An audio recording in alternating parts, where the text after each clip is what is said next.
அடுத்த ப்ரோமோ என்னன்னு பார்க்கலாம். இப்போ பார்த்தீங்கன்னா, மதிய பார்க்கலாம் அப்படின்னு சொல்லிட்டு மதியோட அம்மா, அப்பா வராங்க.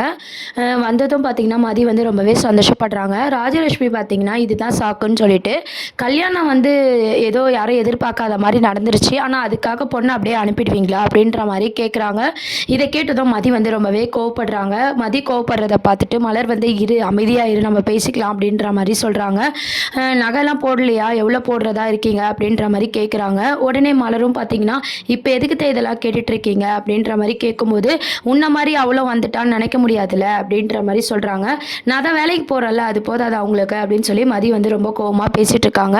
இருந்தாலும் வேலைக்கு போனால் பொண்ணுன்னா கட்டி கொடுத்தா செஞ்சு தானே ஆகணும் அப்படின்ற மாதிரி ராஜலட்சுமி வந்து ரொம்ப திமிராகவும் கோவமாகவும் வந்து எதிர்பார்க்குறாங்க. உடனே நம்ம மதியோட அம்மா அப்பா பார்த்தீங்கன்னா, நாங்களும் அது விஷயமா தான் பேச வந்திருக்கோம், எங்களால் என்ன முடியுதோ நாங்கள் கண்டிப்பாக செய்கிறோம் அப்படின்ற மாதிரி வந்து பேசுகிறாங்க. இதை கேட்டதும் மதி வந்து ரொம்பவே கோவப்படுறாங்க. எனக்கு இந்த கல்யாணமே பிடிக்கல, இதில் இதெல்லாம் வேற தேவையா அப்படின்ற மாதிரி மலர்கிட்ட சொல்லி ரொம்ப ஃபீல் பண்ணிட்டு இருக்காங்க. எனக்கு கொஞ்சம் கூட அவரையும் பிடிக்கல, இந்த வீட்டையும் பிடிக்கல அப்படின்ற மாதிரி சொல்லிட்டு இருக்காங்க.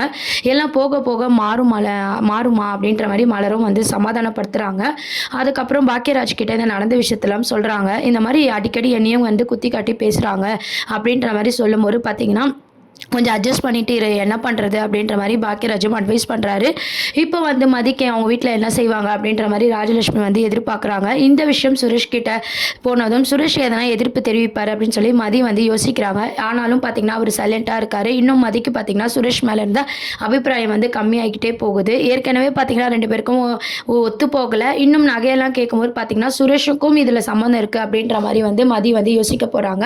இதெல்லாம் தான் அடுத்த ப்ரோமோவாக இருக்குது. நிறைய அப்டேட்ஸ்க்கு சேனலை மறக்காமல் சப்ஸ்கிரைப் பண்ணுங்கள் ஃப்ரெண்ட்ஸ். தேங்க்யூ.